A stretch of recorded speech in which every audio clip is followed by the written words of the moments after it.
So this question will be different for you, but on day one, what was the first thing you guys thought of about the project, the script? Um, uh, yeah, first thoughts. Well, I guess I thought um, I did think I've done a little bit of this kind of suck up character before, and you do start thinking, what does my agent actually think about me? Um, so I thought, I see. It's one of those castings. They've seen me do a kind of yes, madam, sort of thing before. But this just had a different quality about it. It was, I mean, for a start, it's really funny, and I just thought, well, I hope I get it. Is my is about the first thing I thought, because I thought, oh God, I'd love to be in this. Yeah, yes. I mean, similar. Not, I remember the read through very distinctly. It was the first day that we were all together for sure, and I obviously been sent. I think maybe episodes 1, 2, and 3 by that point, having once sort of found out that I'd got the part. And I remember going to the read through, and read through is always quite difficult, cold environments anyway. And I knew that like Apple and Apple in America were kind of like sort of being beamed in as well, so it was being recorded and sort of broadcast to them, and just suddenly realizing it was quite a big deal. But I remember Bill Lawrence at the start just giving this wonderful speech about how how delighted that he was with the cast that they'd got, and how no one gets fired after a read through on his gigs. And obviously it was such a warm script, and just to get to meet everyone. I remember exactly where I sat. I remember I sat between Tahib, who plays Sam, and Hannah, who plays Rebecca, and I remember there was lots of pastries and pizza and all kinds of nice things to stop you from speaking properly.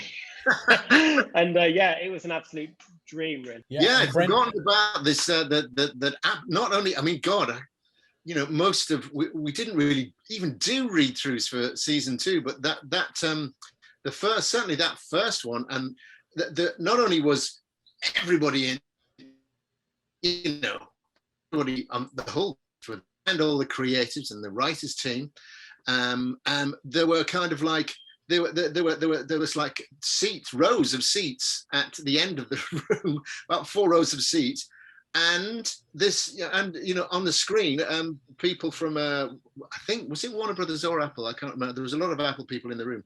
There was about sort of 25, 30 people around a big table in LA. So it was like, but actually I didn't feel pressurized, because it must have been Bill, or the atmosphere. It was just so convivial, and it was so fun, Yeah. Brendan, I know this question will be a little different for you since you're a writer on the show as well, but what was the first start of like the character for you in this series? Like, how did you begin to morph that character to what you are now? It does really go back to the commercials. Because me and Jason, we improvise a lot, and our buddy Joe Kelly, who's the other original creator of all the stuff, he plays with us as well, and he's great. And he had a very key observation on the very first one, is like, Brendan, I think the bit is you need to speak as little as possible. You need to have, like, if you can, one word at a time, because that's going to be the balance that it needs for Ted's, constant verbal flights of, countrified fancy. And I think that is 100% still the case for Beard. So yeah, it's from the commercials. It's specifically Joe Kelly's observation. Bless Joe Kelly, and it's still working. I got I kind of, I sort of fell into step. Hannah and I fell into step kind of straight away. I think we were very well cast, and maybe that we're both a bit musical or something. I don't really know, but it just always felt very easy to find that what the scene was about quite quickly together. It's the writing is amazing, but she was so easy to work with. Just because, well, she's very talented. I mean, it's absolutely all there in the writing. I'd sort of come in. I remember even just with the self tape, doing a particular character for Nate with a particular accent and stuff, and and I think I just in a way was sort of waited for sort of someone to tell me, don't do it like that, I'll do it like this. But you do quickly sort of, you kind of learn tonally where to place it a lot more. And as I say, the dynamic in terms of sort of status, I mean, the thing with Nate was obviously not kind of trying to peak too early in terms of the sort of building confidence over the season. And so not to kind of build up too much steam, but yeah, what was, I guess, so great was the fact that, you know, Brendan, Jason, Brett, you know, Bill, particularly with season one, you know, and a lot, and, you know, often other writers, Joe Kelly as well, more for season two. Joe was around for than season one, but you know, just having those creatives sort of literally on hand to talk about the motive behind a particular scene or why a particular beat should land, especially because, you know, we weren't always privy to the scripts further down the line and what this might be, you know, building towards a little bit further along. So yeah, but a lot of it is absolutely just there in the writing. For me, the great, you know, early discovery of those early days was because, you know, you could tell the cast were all good from the auditions, but, you know, you don't necessarily know them personally yet. But finding out that everyone is a good hang was incredibly valuable. You know, there are no turkeys, as Jason likes to say. And in particular, all the cast are real thinkers. You know, everyone's got real good questions when they have questions, but for the most part, it felt like everyone kind of got it right away without even, you know, there wasn't even a conversation about it. It was just sort of like, because there's not a real clear genre here for this show.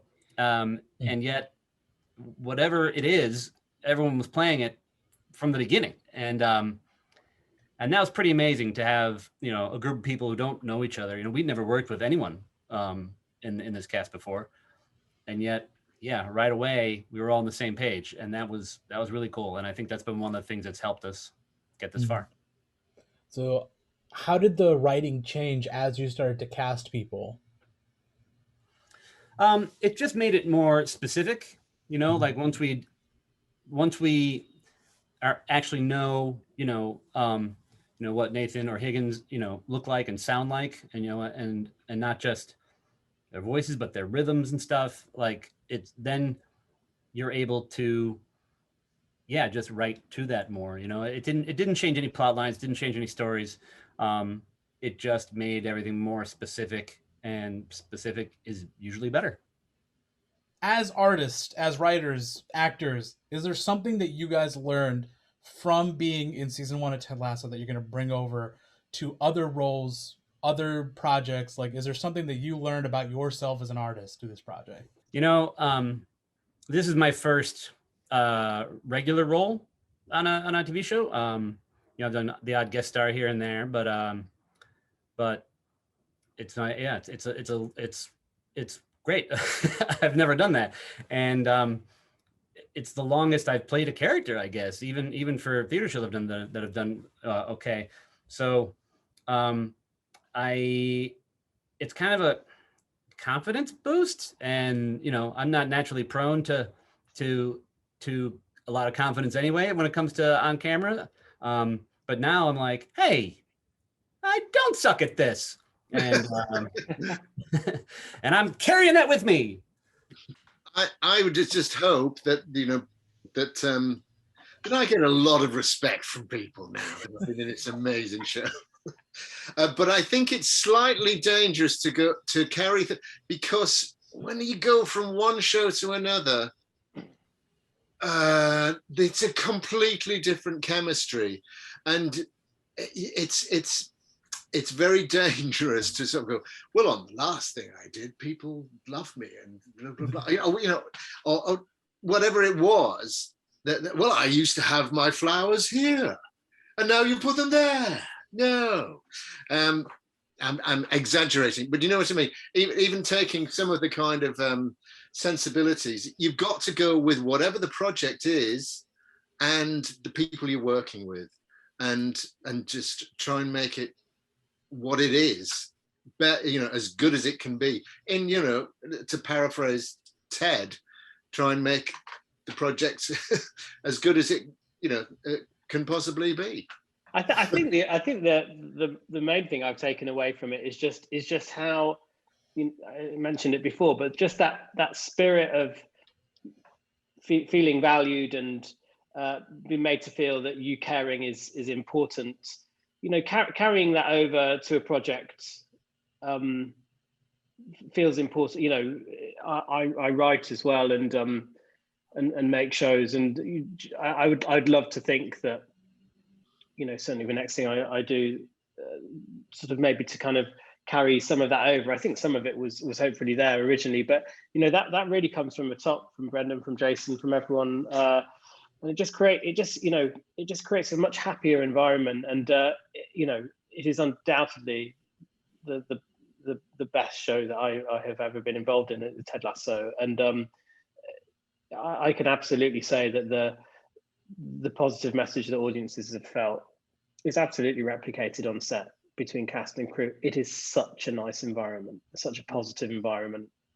There are no turkeys, but it's more than that. It's not just that there aren't any turkeys. It's just that, people love coming in to work on Ted Lasso. It's just a wonderful, wonderful set. It really is.